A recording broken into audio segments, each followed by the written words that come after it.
Thank you, Michael. Our next guest is a resident of Edmonton. Educated over 17 years at the universities of Alberta, McGill, and Stanford. He is recently retired 30-year heart and lung surgeon and critical care specialist. He's known as North American pioneer of heart and lung transplants, implementing the first heart and lung transplant program in Western Canada, performing the first heart transplant, and the first combined heart and both lungs in Alberta. The success of his programs grew to be the largest and most successful in Canada and one of the largest programs in North America. He has been recognized by numerous awards for excellence in medicine as well as in community service. He is an exceptional community leader and a brilliant mind, and he has always advocated for the overall health and well-being of the people. He is a key driver of this project as our CEO, and on top of all of that, he is an individual who has had tremendous political influence in the areas of Premier Getty, Klein, and Stelmach. Here to talk to us today about Alberta's prosperity and freedom through independence, Dr. Dennis Modry.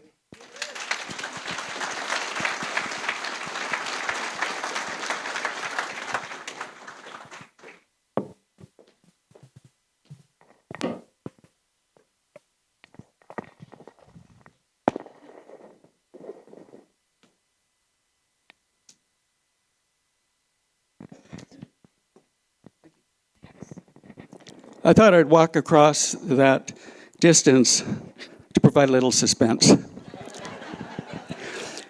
Thank you, Shannon. And I'm surprised that so many people are here today with nothing better to do.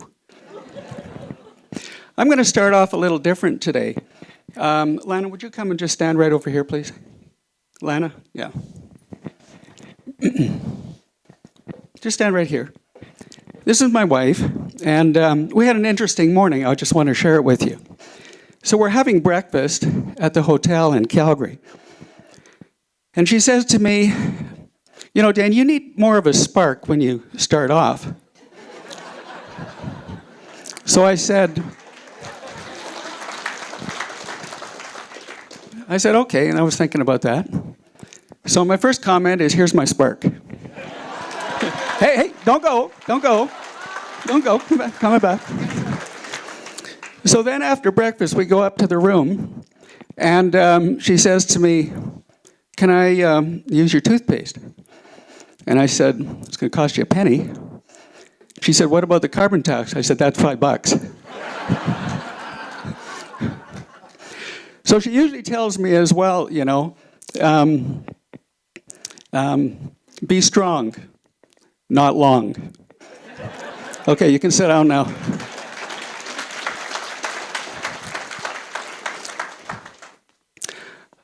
How many people here are pleased with the performance of our federal government? I don't see a single hand. How many people here are pleased with the performance of the Prime Minister? Yeah. How many people are pleased with the performance of our provincial government? So that really tells you something. tells everybody nobody's happy. So yeah, for good reason as well. Well, how many people here are concerned about their freedoms and prosperity? Okay, an overwhelming amount. What does that mean? The trucks. What were they all about? They were about freedom, right? What does this mean? Prosperity. Pump jack. Absolutely. You know, you're well represented. I don't know how many people are aware, but there was an Angus Reid survey that was published on January the 12th in the Calgary Herald and other media. 87% of the population polled in Alberta were concerned about their freedom and their prosperity. And a few weeks prior to that, on November the 11th, some of you may have read the National Post article by Jack Mintz, the chair of public policy at the University of Calgary, wherein he pointed out that ending our oil and gas industry is going to result in at least a 1/3 reduction in average incomes for all Albertans. So it's no wonder people are concerned. You are all concerned. Now, the good news is ladies and gentlemen, that there is something that we can do about this. We can have an extremely brilliant future if we come together for common cause. Now, let's think about if we don't. We truly are facing an existential threat to our very way of life, to our freedoms, and to our prosperity if we do nothing. Now, what is it that we can do? Well, if we come together for common cause and do something brilliant that has never been done before, then we can save ourselves and we can save this amazing province. And that's what the Alberta Prosperity Project is all about. No, I've got my vodka here. Thank you. Thank you. So, the Alberta Prosperity Project really is an exciting initiative to unite all Albertans, businesses, and organizations to protect their interests, their individual freedoms and rights, their prosperity, and their self-determination by enabling Alberta to chart a new path forward. Now, before we get into the details of the new path forward, let's just think a little bit about the dilemma that we find ourselves in. How many people would like freedom from being overgoverned, overregulated, and overtaxed? How about freedom from woke culture, cancel culture, critical race theory? How about freedom from the Great Reset? How about freedom from corrupt government? Right. Nobody's happy with government. Now, think about the freedoms that we have lost. Do we have freedom of speech? Well, you're right. If we have a debate with somebody and they disagree with you, you're labeled right, or an imbecile. Do we have freedom of association and assembly? Well, we sort of do right now, but for a long time we didn't. And you saw how easy it was to impose that on us. What about the freedom of families to be the moral, cultural, and social pillar of society to pass off to future generations knowledge, ambition, accountability, responsibility, knowledge, critical thinking? That's been usurped, hasn't it? And we need it back. And we can get it back. What about the freedom to travel? Well, we've seen how that's worked out. Think about what Trudeau is also intending on doing, and that is to limit how far people can travel by a train, plane, and automobile. Why? Climate change. Now, what about, how many people here, well, I'll ask the question differently. What about freedom to own and enjoy property? How many people own their homes without a mortgage? Just raise your hand. Just don't pay your taxes and you'll find out who really owns your home. So,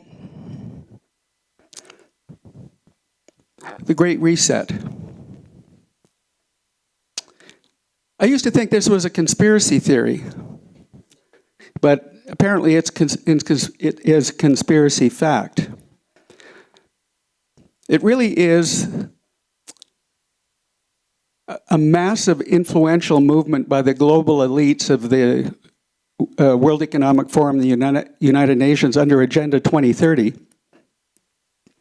to reset the global economy, to implement a digital currency, to restructure the very fabric of society using banks, governance agencies, along with environmental governance and social metrics to control billions of people. You'll have an ID.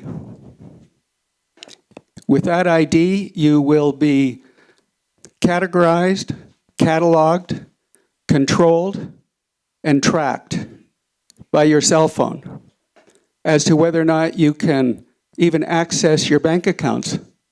You've seen what's happened recently with the truckers and those who supported them. This is the dystopian future that potentially is out there. And people may say, well, no, that's not going to happen like that. People will have rights. The problem is if you give them that authority, at some point, they have the ability to use it. You've heard you'll own nothing and be happy. Really? I don't think so. Anyhow, let's look at the other side of the question. We've talked about freedoms. Let's have a couple of comments about prosperity. Let's look at prosperity through the lens of our energy system, which Michael has touched on briefly, but also confiscatory tax policy. So think about our energy system this way. Alberta's been blessed, has one of the world's largest oil resources. Enough oil, actually, to fuel North America's energy needs for 1,000 years. And the oil sands haven't even been fully mapped yet.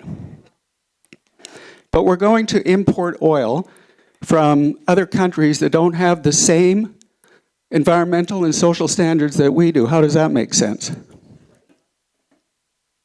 We have the best environmental and social standards in the world. Canada only produces 0.15% of global CO2 emissions.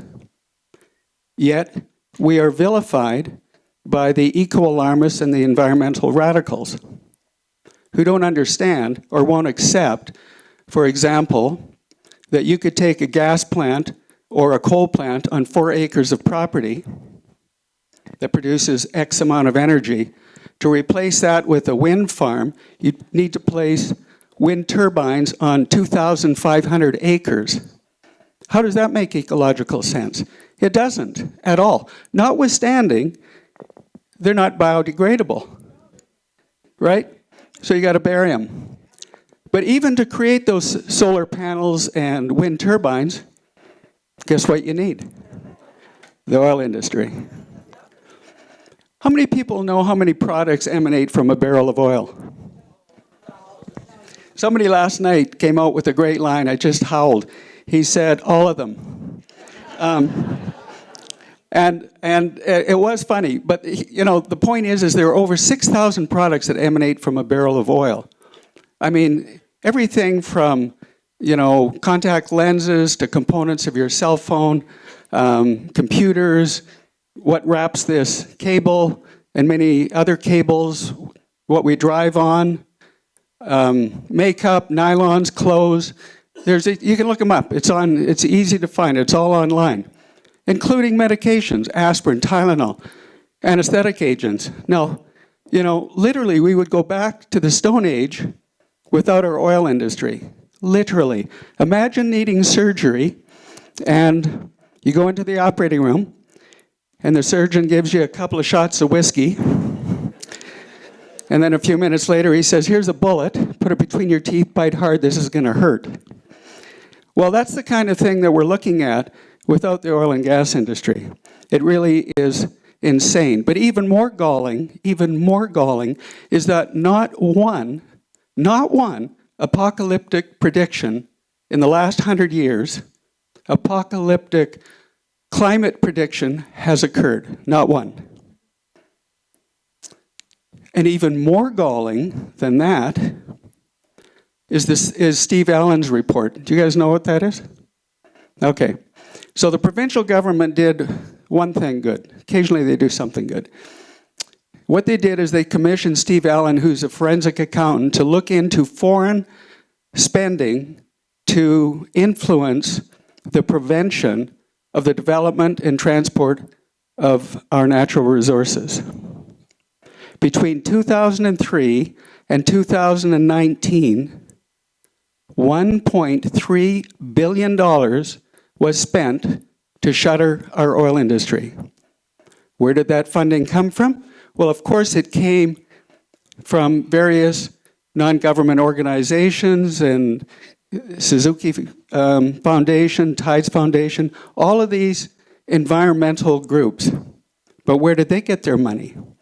They got their money from other governments that were in competition with our energy industry. They got money from other corporations in other countries to shut our oil industry. This is worldwide competition, and that is what happened. Interesting, even our, I was going to use another word, but even our federal government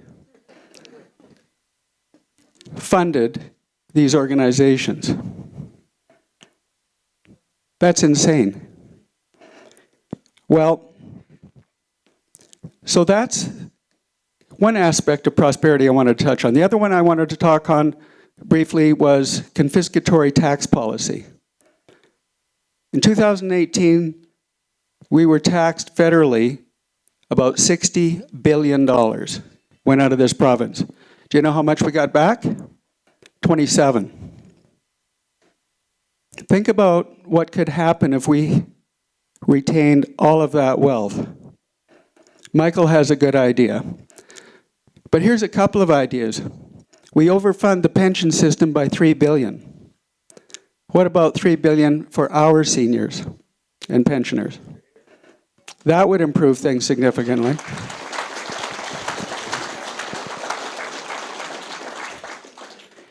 And what about taxation? How would you like to be maximally taxed at 10%?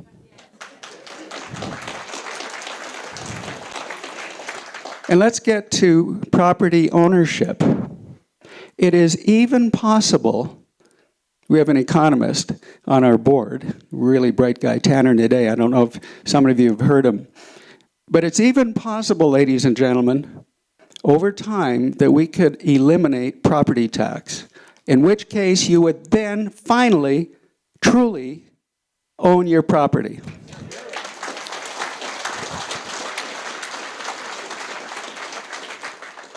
And there are many other benefits that arise as well. Now, let's look at equalization. It's kind of a fun topic.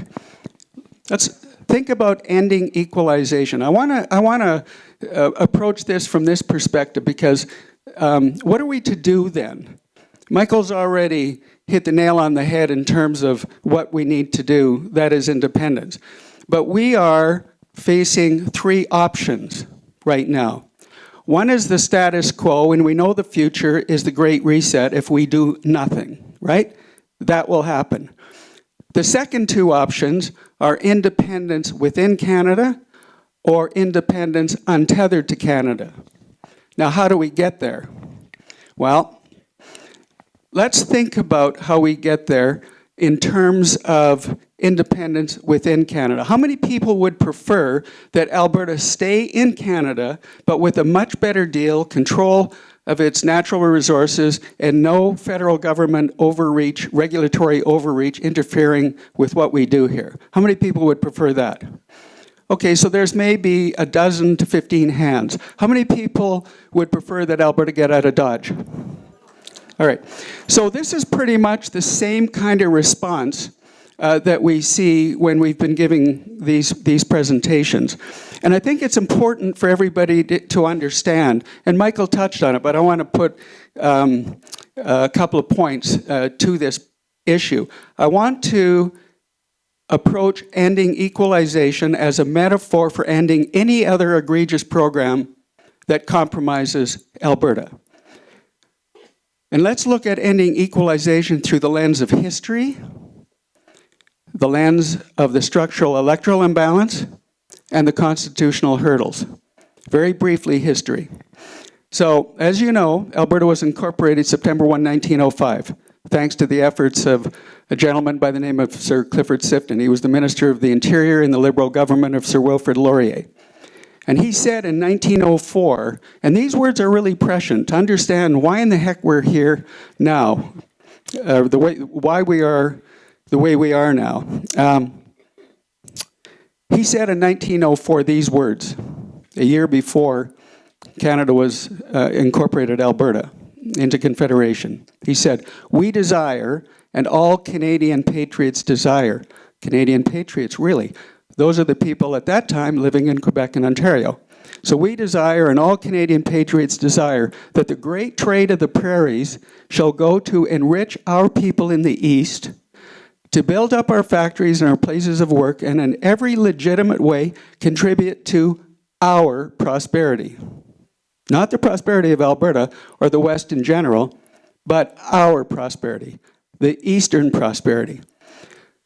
We started off as a colony in 1905. We remain a colony, servitude to the East, and we continue to be pillaged and plundered for the benefit of the East. It's maddening. Not one federal government or provincial government has ever protected Alberta's interests or ensured Alberta's future prosperity.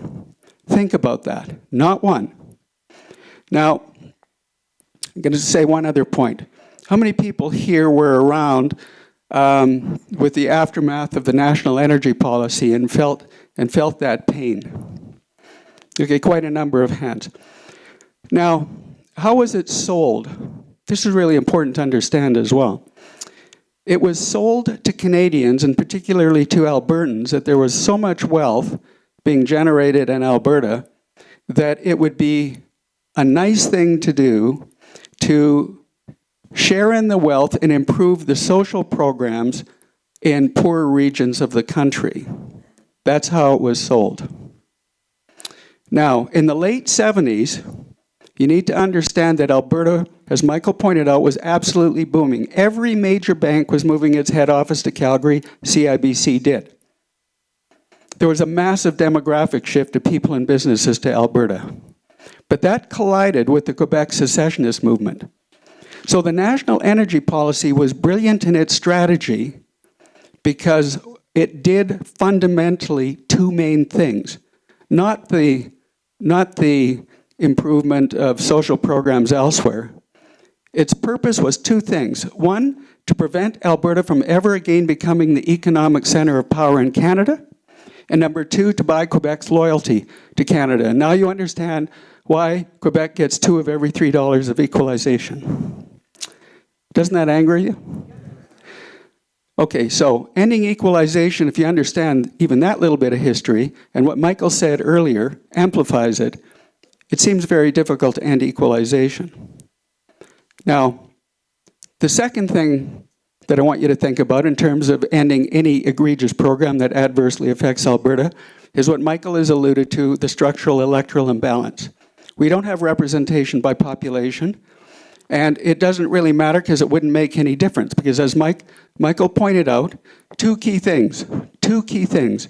Every federal election will be decided by voter-rich Quebec and Ontario, and it doesn't matter whether it's Stephen Harper or Preston Manning or whoever is the Prime Minister or whatever government is in power, they will always pander to the wishes of Quebec and Ontario at Alberta's expense. So, you've heard those two reasons why it's very difficult to end equalization or any other program. Let's look at the constitutional hurdles. Here's where the rubber meets the road. 5, to change the Constitution, you need to open the Constitution and change it. You need a majority vote in the House of Commons, hurdle 1. You need a majority vote in the Senate, hurdle 2. Hurdle 3 is you need 7 of 10 provincial legislatures representing 50% of the population also voting in favor to end equalization or any other egregious program that upsets all of us. How do you think Quebec would vote? They get 2 of every $3 of equalization. And then the 4th hurdle is Quebec itself. Quebec believes that it has a veto, and they didn't even sign the Constitution. Now, the 5th hurdle is any constitutional battle that comes up is going to be decided by the Supreme Court. And the Supreme Court, as you know, has 9 justices, 3 appointed from Quebec, 3 appointed from Ontario, 1 from the Maritimes, and 2 from Western Canada. So, how do you think a constitutional battle would be decided? In Alberta's benefit? No. You know that. Last point, just put the nail in the coffin of this approach, is this. There have already been 2 attempts to change the Constitution, the Meech Lake Accord and the Charlottetown Accord. They both failed. Now, that brings up then, well, what do we do? Well, the next option is independence untethered to Canada. But the truth of the matter, ladies and gentlemen, you can't achieve independence within Canada, and you cannot achieve a better deal for Alberta within Canada unless you do what Michael said. You have to have a referendum on independence. And that referendum, folks, gives us the moral and legal legitimacy to chart a new path forward. Right? Absolutely it does. We can get over the Clarity Act. Now I want you to think about this.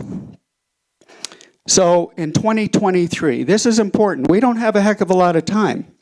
When you think about it, I liken Alberta as a canoe on the Niagara, and all of us are inhabitants on this canoe. And as that canoe is floating down the Niagara River, eventually you hear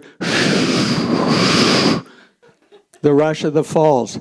At some point, and this is the point now, we have time to paddle like crazy to get to the shore. At some point, you're going over the falls. We don't have that much time. We know what the Great Reset agenda is, and we know that it's 2030. So, what do we need to do about this?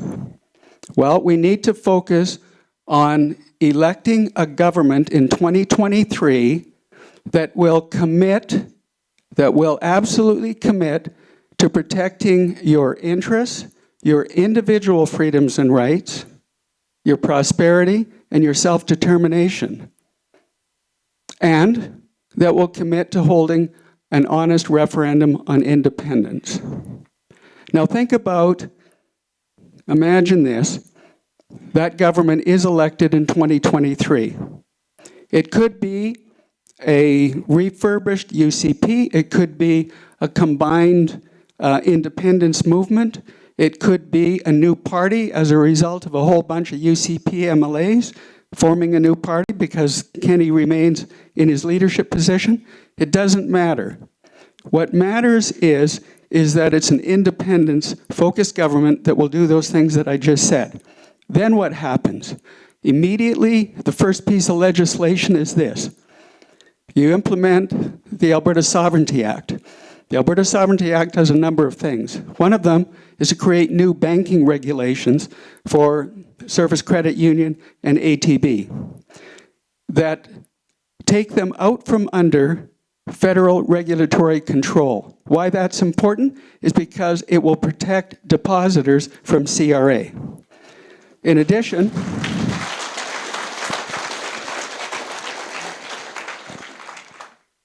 to that, of course, you rapidly take control of policing, pensions, immigration, employment insurance, and provincial tax collection, all legitimately, that can be legitimately done within the current framework of Confederation. By taking control of provincial tax collection, you're setting the stage for taking control of federal tax collection. Now, so once you've done that, and that can be done within the first 24 months of being elected. And in the course of those 24 months, you're doing some other things. You're working also to help educate the public on the rationale and merits of independence, how that government will make it happen, and how that government will assuage the concerns that people may have regarding independence. Now, that successful referendum then takes place, say, no later than 30 months because that's the time of the midterm municipal elections. Assume a mandate is given to that government with a successful referendum. Now, Alberta has negotiating power. It has leverage because it doesn't have it in any other way. There is no other leverage other than that successful referendum on independence that can do it. Okay, so you go from there, you've got that referendum on independence, and you give a timeline. And you say, we will negotiate with the federal government for 6 to 12 months. So for the people who want Alberta to stay in Confederation, that's fine. We accede to that request by negotiating with Ottawa and the provinces for 6 to 12 months, very much like Brexit negotiated with the rest of the European Union, but they put a time limit on it, and they said, after this date, this is the way it's going to be. After 12 months, for example, if we don't have the deal that we want, a la casa, we're gone. So the Alberta Prosperity Project, to be crystal clear, we're not a party. We are a project. And what we intend to do is to grow the membership to such a colossal amount that we will control the outcome of the 2023 election. Let me explain. So we grow the membership to 500,000 to 1 million or more people. Why is that important? Well, I'm going to explain something. It's called the 3.5% rule. And that was coined by a lady, a Harvard professor by the name of Erica Chenoweth, who studied societal movements for a couple hundred years. And she determined that 3.5% of the population can change the direction of that society. Now, when you think about that, and put it in the context of the last provincial election, when Jason Kenney and the UCP were elected, they had 120,000 members. That is 3.5% of the voting public. Think about that. 500,000 members of our project is 15%. 1 million is 30%. So it's really important to understand that because that is our objective, that is our goal, to grow the project to 500,000, 1 million or more people, and this is the way we're going to do it. We're setting up educational chapters throughout the province, 100, 150 educational chapters that will share this message. We got chapter development occurring consequent every time we do a rally. And I think Shannon will, who knows a little bit more about where we're actually at, can make some comments a little later. Now, in addition to that, we're rolling out a massive educational program throughout the province as well. We're using a professional marketing and advertising company that we're working with, and we expect to launch, I think it's next Friday. I'm very excited about that. And so you're going to see a lot more information coming. You might see a billboard, a digital billboard that says, "What would you want if you knew what you can have?" APP. That'll stimulate the mind. What the heck is that? And then a little later, what would you want if you knew what you could have? A truck or a pump jack and that. A little later, the next one, freedom, prosperity. So, in any case, it was just a fun little ditty that I wanted to throw in there. But at the end of the day, there is a petition that's been crafted by Jeff Rath, who's a constitutional and litigation lawyer on our board. It's a legal petition to force the government, the provincial government, to hold a referendum on independence. So if you're interested, I'd encourage you to sign that petition. Ladies and gentlemen, I'm going to close with this comment. Freedom is not free. And prosperity can't occur without freedom. So with that, ladies and gentlemen, I hope that you will seriously consider getting involved with us and helping us grow that membership to 500,000 to 1 million or more people. And I actually do have one other comment to make, and that is the leaders and potential leaders of the UCP and other independence parties are courting us because they know what we're doing, which has never, ever been done before, has the potential to win. And they want our support. So our support, ladies and gentlemen, is your support. So come together so that we can, at some point, if it's Brian Jean, who's the leader of the UCP, or someone else who's the leader of a combined independence party, says we would like your support, we can say, well, you can have our support, but here's what you need to do. You need to embrace the policies and governance and the bylaws that we're proposing and that you will hold an honest referendum on independence, and you will commit legally to protect our interests, our individual freedoms and rights, and our prosperity, and hold that referendum on independence, like I said. Thank you very much.